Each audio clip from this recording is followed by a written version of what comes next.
Hey, welcome to Inside Outside, a podcast that explores education and technology.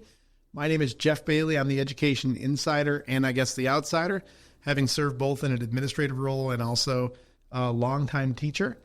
Whether you're a student, a teacher, a parent, or simply someone interested in the world of education, this podcast is for you. My goal is to encourage conversation, to get people thinking differently about education, and also to inspire positive change and progress. We are right now looking through AI, talking about some of the changes that are coming about, some of the things that are going to happen in education, and I'm excited to take you along with that. 15 months in, the world has grown exponentially as far as AI. It's really everywhere. It's not just something the crazy guy in the tech office talks about. Now it's every part of our news, and you're seeing it in all facets of life. In this episode, what I'm hoping to look at is how to get the best out of AI as you get on and try one of those tools. And a lot of it is making sure that you're getting the right information. You're asking AI to do the right work for you. It's sort of like when you ask your kids to do something. If you say, take the trash out, that's a very simple thing. But if it's the first time your child is taking the trash out, where are they going to take it to? And so you have to give very specific instructions. Well, AI is a lot like that. It's kind of what you put in is what you're going to get out. So this is a very short episode about how to get the most effective prompts. So if you are on a computer, or if you're not, I would get your favorite AI tool open and, try this out. And this is one, as an English teacher, one of my favorite things was to get those kids that were so excited about writing that they would give me the 12-page paper when they only needed to write one or two. And, of course, they would always tell me, and it was like a warning that I was going to get something bad. But one of the things with AI is the more specific you are, the more information you provided, the better response it's going to get. So we'll get right on to it. So the first thing is, as you are getting started, you really have to think about the AI as a person. That would be the first thing I would tell you. Think about it as a person. And as you're asking it to respond, ask it, tell it what role you want it to play. So, if you're working with teachers, you say, pretend you're a administrator working with teachers. If you're a teacher, tell it. Pretend you're a teacher teaching 9th grade algebra. But the more specific you give it, more specific role that you give it, the better you'll get. Once you have the role that you're asking it to play, you also want to provide who is it that you are creating content for. So if you're creating it for 9th graders in an algebra class, you want to tell it that because it's going to be very generic if you don't. So the more specific you get, the better language you're going to get, the better tone, the better, just better response you're going to get overall. So you want to make sure that you have the role that GPT should play, but also who you're communicating with. And then, of course, once you get to that, what is it you're going to try to create? And you want to be as specific as possible.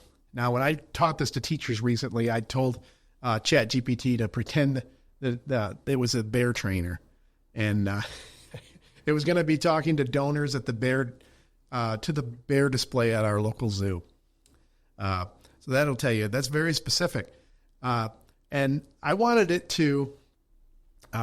I said, hey, I want you to do a short explanation of a bear's daily life. So, I'm going to teach some information to the donors about the bear's daily life. And so that I was trying to be as specific as possible. So those are the three things so far. The next thing I would do is, what tone do I want to use? And tone's really, that as a teacher, that was very difficult to teach tone because most kids, most high school writers, they have one tone, it's monotone. And if you can get those kids to pick up on and learn tone, that's fantastic. Unfortunately, that's one of those things that I think you pick up on as you get older and you have more experience writing.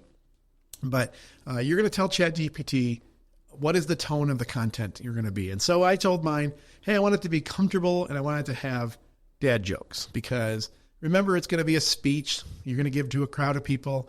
You want to make it comfortable. And then the last thing is, how do you want it output?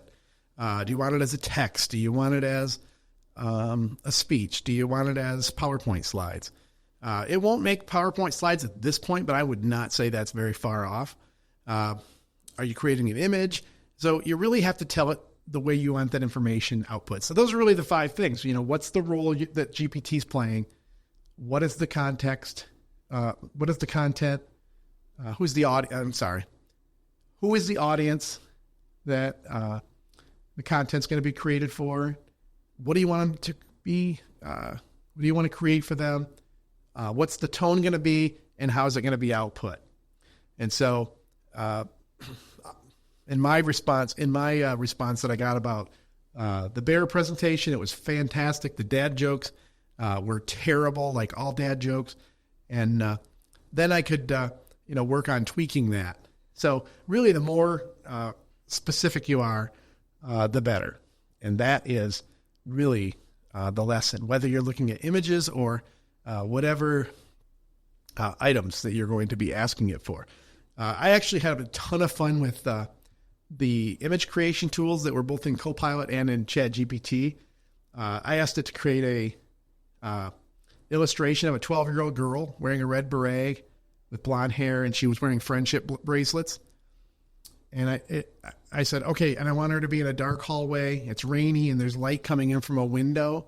And the style I wanted was a Gothic painting. And there was nothing else, and I put that in there, and the images I got were so fantastic. It actually just amazes me that that tool is available and capable for anybody to explore. So I'm encouraging you to get out there, try out these tools, try out these 5 things you can do to get better responses. And I think I'm a firm believer in that the more you use these tools, the better you're going to find yourself at it, but also the more you're going to be able to see how you can use this in your classroom, not only to save your time, but also to come up better curriculum, better items for your classroom, and to make you a more creative person. So thank you for listening to the Inside Outside podcast this week, and I hope to hear from you next time. Thanks.